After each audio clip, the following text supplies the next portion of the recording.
Qatar के अमीर कितने अमीर हैं, इसका अंदाजा इस बात से लगता है कि ब्लूमबर्ग की एक रिपोर्ट के मुताबिक कतर के शाही परिवार की कुल निजी संपत्ति 29 लाख करोड़ रुपए से अधिक है।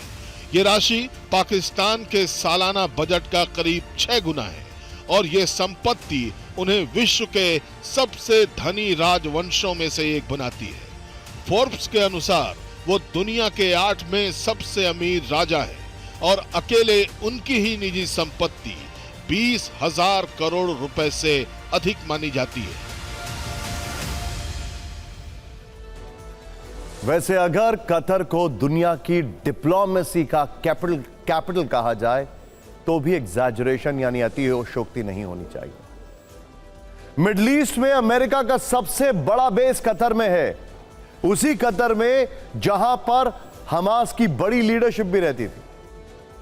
ईरान और अमेरिका के बीच में एक पुल, एक ब्रिज प्रोवाइड अगर कोई देश करता है तो वो भी कतर ही है। इसीलिए कतर को दुनिया की डिप्लोमेसी का कैपिटल यानी राजधानी कहा जा सकता है। अरब वर्ल्ड में कतर बहुत छोटा देश है, लेकिन इसकी अहमियत इतनी है कि इसे अमेरिका जैसा देश भी इग्नोर नहीं कर सकता है।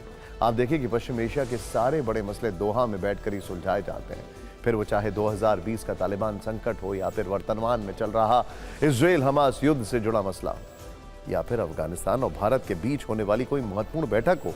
आप कतर को ऐसी सभी बैठकों के लिए एक सेंटर पॉइंट देश कह सकते हैं। जहां तक भारत के साथ मजबूत रिश्तों की बात है तो इसकी शुरुआत 70 के दशक से होती है और पीएम मोदी के 10 साल के कार्यकाल में इसको और मजबूती देने की ही कोशिश की गई। इसीलिए कतर के अमीर वर्ष 2015 में भी दिल्ली में उनके मेहमान थे। पीएम मोदी इसके ठीक एक वर्ष बाद 2016 में दोहा गए थे और इस बार कतर के अमीर फिर से दिल्ली आए।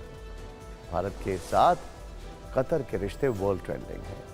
ऐसा इसलिए भी है क्योंकि खाड़ी में बसे कतर की आबादी मात्र 29 लाख है, लेकिन इस 29 लाख में अकेले 8,35,000 प्रवासी भारतीय हैं जो कतर की इकोनॉमी को बूस्ट करने में बड़ा योगदान दे रहे हैं।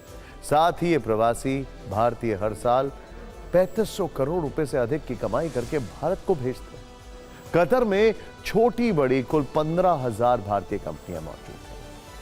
वहीं कतर भारत की एनर्जी सिक्योरिटी का भी भरोसेमंद पार्टनर है।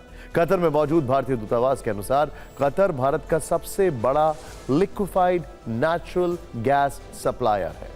वित्तीय वर्ष 2022-23 में भारत ने कतर में 10.74 मिलियन मैट्रिक टन का एलएनजी मंगाया था। इसकी कीमत 8.32 अरब डॉलर थी। यह भारत के कुल एलएनजी आयात का 48% है, यानी भारत अपने कुल एलएनजी आयात का आधा हिस्सा सिर्फ कतर से इंपोर्ट करता है। एलएनजी के अलावा कतर भारत का सबसे बड़ा एलपीजी सप्लायर भी है। भारत कतर से एथिलीन, प्रोपलीन, अमोनिया, यूरिया और पॉलीएथिलीन भी आयात करता है। कतर से सामान खरीदने में भारत का नंबर चीन और जापान के बाद तीसरा है। वहीं कतर अपनी खाद्य जरूरतों का 90% आयात पूरी दुनिया से करता है, जिसमें भारत एक प्रमुख भागीदार है। भारत कतर को चावल, गेहूं, फल और डेयरी उत्पादों का निर्यात करता है। कतर के कंस्ट्रक्शन सेक्टर, स्वास्थ्य, शिक्षा और आईटी सेक्टर में भारतीय जो है उनकी बहुत बड़ी भूमिका है। वहीं वित्तीय वर्ष 2018-19 में भारत कतर का कुल व्यापार 10.95 बिलियन डॉलर था, जो अब बढ़कर 14 बिलियन डॉलर तक पहुंच गया है और इस दौरे के बाद इसमें और वृद्धि होने का अनुमान है। कतर इसलिए भारत को न सिर्फ दोस्ती का विशेष दर्जा देता है बल्कि कई आकर्षक ऑफर भी देता रहा है।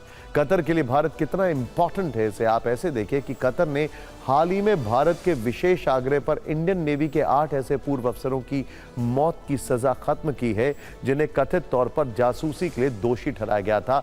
इनमें से 7 पूर्व अफसर तो अब दिल्ली में लौट आए। 8वें अफसर को वापस लाने पर बातचीत जारी।